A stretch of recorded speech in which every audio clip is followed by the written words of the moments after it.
Imagine this for a moment. You're stepping into, well, what should be the peak of your academic journey. You're a bright-eyed young researcher in Tamil Nadu, full of ambition, right? Ready to tackle climate change or maybe unravel ancient literature, engineer some kind of breakthrough. Yeah, the dream scenario. Exactly. But then, instead of that clear path, you hit invisible hurdles. Just endless paperwork, maybe a supervisor who's more like a ghost than a guide. Barely there. Right. Funding that just trickles in, if at all, and this clock just ticking mercilessly towards deadlines that feel impossible to meet. And that's not just a dramatic story we're painting. No, not at all. We found this is the gritty, everyday reality for literally thousands of PhD scholars across Tamil Nadu right now. It's quite stark when you put it like that. So today we're taking a deep dive into a state that, let's be clear, really stands as the intellectual pulse of India. It boasts more top-ranked universities than any other state. It's a powerhouse, academically speaking. Definitely. Yet beneath this sort of impressive surface, there's this hidden battle being fought right on the front lines of discovery. And what's truly fascinating here, I think, is that this isn't a problem being ignored or, just quietly festering away. Okay. We're actually witnessing a pivotal moment. As of, September 13th, 2025, just now, basically the Tamil Nadu State Council for Higher Education, TANSCHE, they've launched this groundbreaking survey. A survey? Yeah, but it's more like a lifeline, really, thrown into this storm. It's designed to reach over 45,000 PhD scholars across 13 state universities. So this isn't just a bureaucratic data collection. Right. It's a direct, deliberate call to action to properly understand the minefield these scholars are navigating every day. That really frames the stakes, doesn't it? What do you think is the single most surprising thing about this whole situation? Something our listeners really need to grasp. The most surprising, I think, is the contrast. How such a vibrant, genuinely high-achieving academic ecosystem can also harbor such deep systemic frustrations. That disconnect. Yeah, that's a good point. So our mission today, as we peel back these layers, what is it fundamentally? Fundamentally, it's to understand what's truly happening on the ground in Tamil Nadu's universities. Why it matters so much, and not just for the state, but really for the entire nation. Okay. And crucially, how this bold move, this survey, could actually reshape the future of research and innovation, maybe far beyond Tamil Nadu's borders. Right. So with that challenging reality in mind, let's zoom out for a second. Let's really appreciate the potential, the sheer academic power of Tamil Nadu. Our sources definitely paint it as a powerhouse, don't they? Oh, absolutely. No question. If you look back at, say, 2021-22, Tamil Nadu led the entire country. Nearly 29,000 PhD enrollments. Wow. And produced over 2,800 doctorates. By 2025, those numbers have only climbed higher. It's fueled by, ambitious state policies, but also this deep cultural reverence for knowledge. It goes way back. Centuries, really. Exactly. Think about institutions like the University of Madras, Anna University in Chennai, Parathiyar University in Coimbatore. Yeah. These aren't just names on a list. No, they're engines. They are. They're driving innovation in everything from sustainable agriculture to cutting-edge AI healthcare. Really diverse fields. And if we connect that to the bigger picture, the state's aspirations are just immense, and you can see why. Oh, yeah. They're home to IIT Madras, which is consistently ranked among India's absolute best. Always up there. And they secure more spots in the NIRF Top 100 universities, that's the National Institutional Ranking Framework, than many other states combined. It sets an incredibly high bar. It really does. But here's where it gets, as you said, interesting and frankly a bit unsettling. Despite this really impressive facade, this leadership, this ambition, a stark truth comes out from the data. Yeah, this is the crux of it. Less than 30% of PhD students in those same 13 state universities actually finish their degrees within the ideal 5-year window. Less than 30%. Yeah, so we're talking about nearly 70% of scholars getting stuck. Yeah. Their journeys stretch out to 6 years, 7 years, sometimes even longer. That's staggering. It's a huge bottleneck. It really is. Yeah. In a system that, on paper, prides itself on excellence. So why? Why are these delays happening? Is it just systemic stuff, or are there other factors, maybe cultural things, or even how prepared students are? And what's the real cost? It seems to be primarily a cocktail of systemic glitches. It's generally not about a lack of talent or effort from the scholars themselves. That seems clear. Okay. Our findings show these labyrinthine admissions processes, sometimes outdated coursework that doesn't quite align with modern research needs. Supervisors juggling far too many mentees, stretched too thin, labs that lack essential up-to-date equipment, and financial aid. That's often insufficient, or it trickles in months late. So frustrating. Imagine being a scholar in, say, Madurai, struggling to find current research because the university library's subscriptions have lapsed. Right. Or maybe you're in Tirunelveli, facing months of waiting for ethical clearance on a pretty simple experiment. It just grinds your whole project to a halt. Yeah. These aren't just isolated stories. They're echoes of this widespread frustration, and it directly stifles innovation. That's the real loss. And you see it play out so vividly in stories like Priya's. She's fictional, but based on countless real experiences. Exactly. A composite picture. She's 28, maybe in Coimbatore, researching environmental biotech at Bharathiar University. Her days are just a blur. Early morning greenhouse work, crunching data, frantically writing grant The applications. typical PhD grind. Totally. And she has that eureka moment. Her hybrid crop strain shows promise against drought. Pure magic. Yep, I'm using you do it. But then her supervisor, who's buried under maybe 15 other theses, might only give feedback once a quarter. She's just left adrift for months. It's hard to maintain momentum like that. Impossible. And her fellowship, it barely covers bus fares to her field site. So she's forced to tutor on the side just to get by. Adds another layer of stress. And the admission process itself was this marathon of exams, interviews, but with no real orientation afterwards to help her navigate the whole academic landscape. So it's not just about these individual struggles, but they're tough. The key insight here is how deeply these systemic issues impact Tamil Nadu's and really India's future innovation, its global standing. Yeah. And beyond just the systemic hurdles, we've also uncovered some, frankly, incredibly troubling situations, things that speak to a deeper, more personal problem. Like what?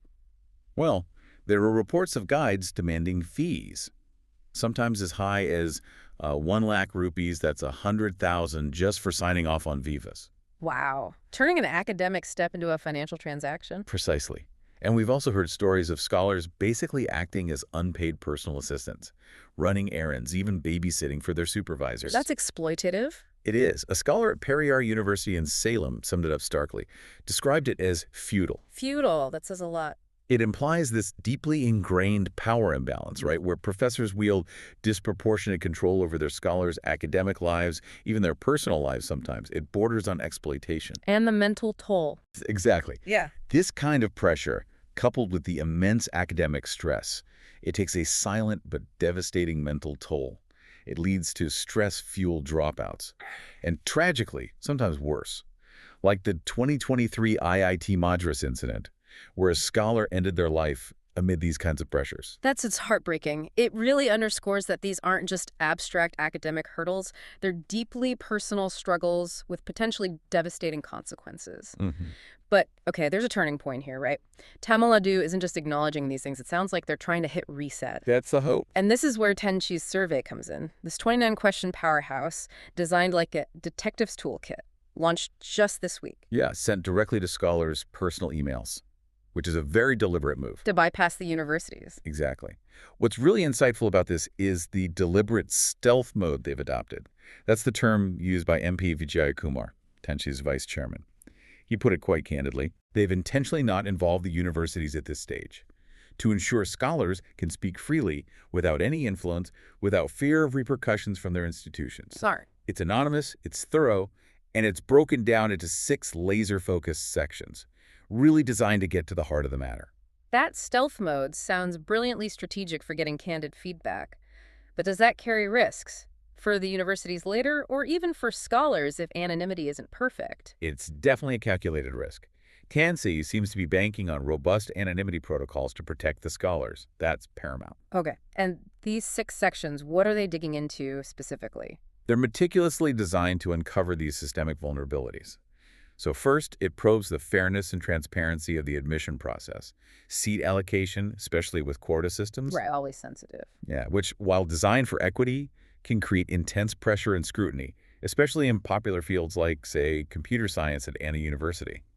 The survey recognizes that unfairness right at the start can just ripple outwards, creating demotivation.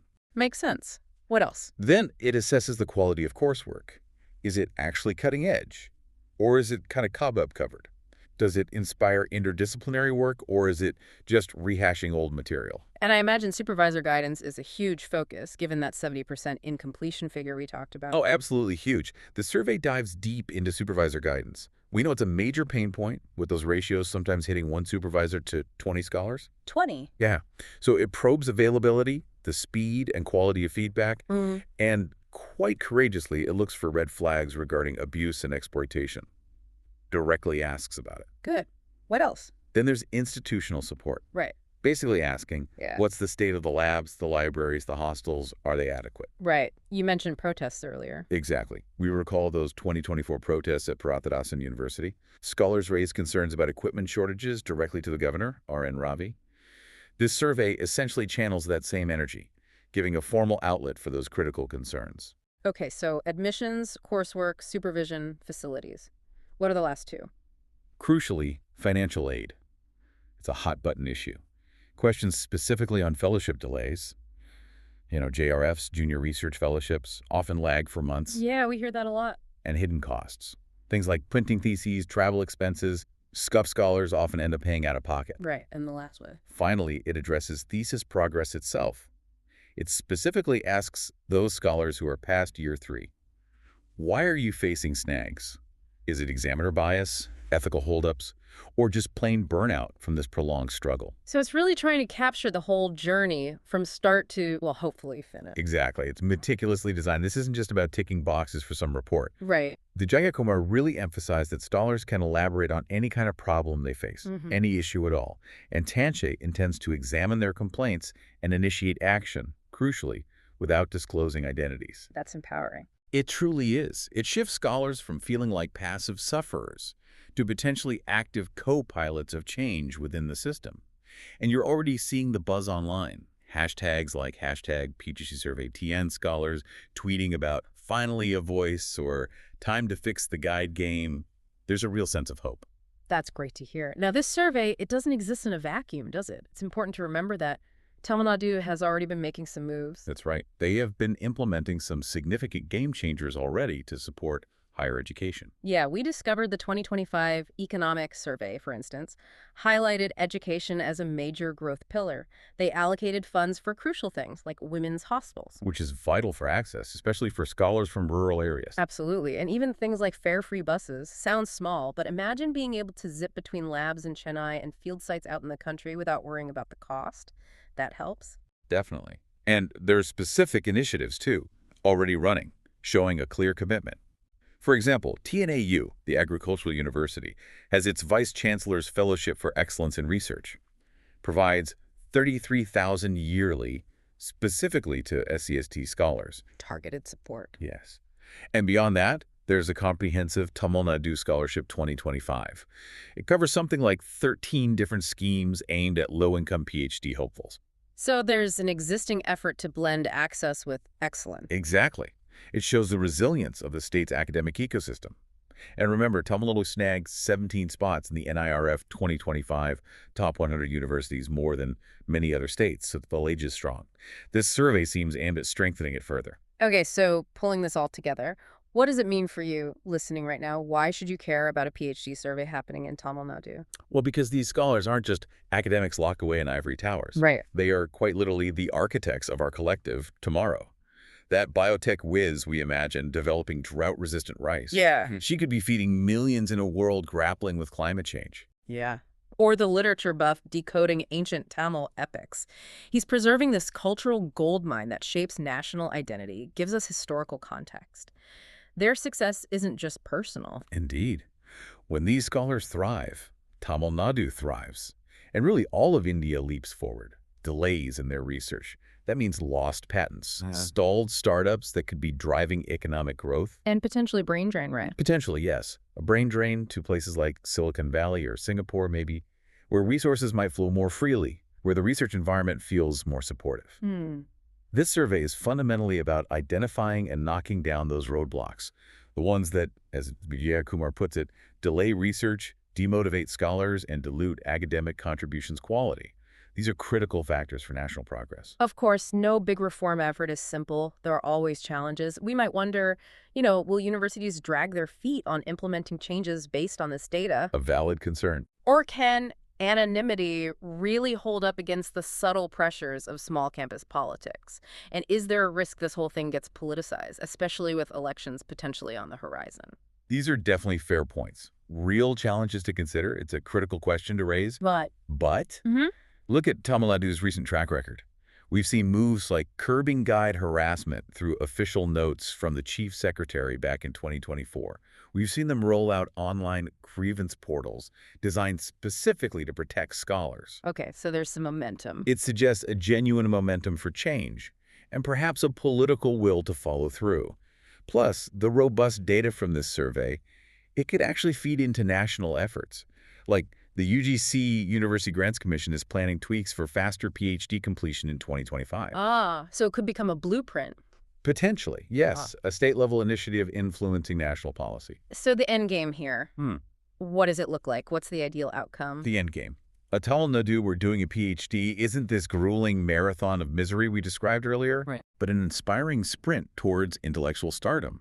Imagine labs buzzing, fully funded, with cutting-edge gear. Supervisors acting as true mentors, real guides, and completion rates soaring past 50%, maybe much higher. That would be transformative. Totally. Scholars like our fictional Priya could graduate on time. Maybe launch startups in Chennai's booming tech corridor. Or lecture at global forums, showcasing Tamil Nadu's brainpower. And the state. The state solidifies its place as an NIRF powerhouse, consistently ranked among the nation's best, drawing international talent, generating patents that rival the best in the world. That's the potential. So as those survey emails are pinging into inboxes this week, we're really watching a spark ignite, aren't we? I think so. This isn't just about collecting data points. It feels like a moment of hope, delivered in pixels, for over 45,000 scholars. Yeah. A chance for Tamil Nadu to rewrite a really crucial chapter in its sort of epic tale of intellectual leadership, to truly live up to that potential we talked about. And this whole deep dive, it just reminds us that behind every statistic, every percentage point, there's a human story, often a story of immense dedication, real struggle. And behind every one of those stories, there's the potential for transformative change, change that benefits not just the individual, but entire societies. The success of these researchers isn't just academic in the narrow sense. It's fundamental. It's fundamental to our collective future, to solving the big challenges we all face. So what does this mean for us? Maybe observing from afar, perhaps it's just a nudge, a reminder to cheer on these dreamers, these researchers, wherever they are in the world, and to recognize the profound impact of their often difficult journeys. Because when these innovators win, when their research flourishes and adds to that global pool of knowledge, we all win. So the big question remains, will this survey truly work? Will it overhaul the system and unleash the full potential of Tamil Nadu's PhD scholars? The answers are literally rolling in right now as those responses get collected. Exactly. We'll definitely be keeping a close eye on this unfolding drama. Because the real story and its implications for innovation, for society, well, that story is really just beginning.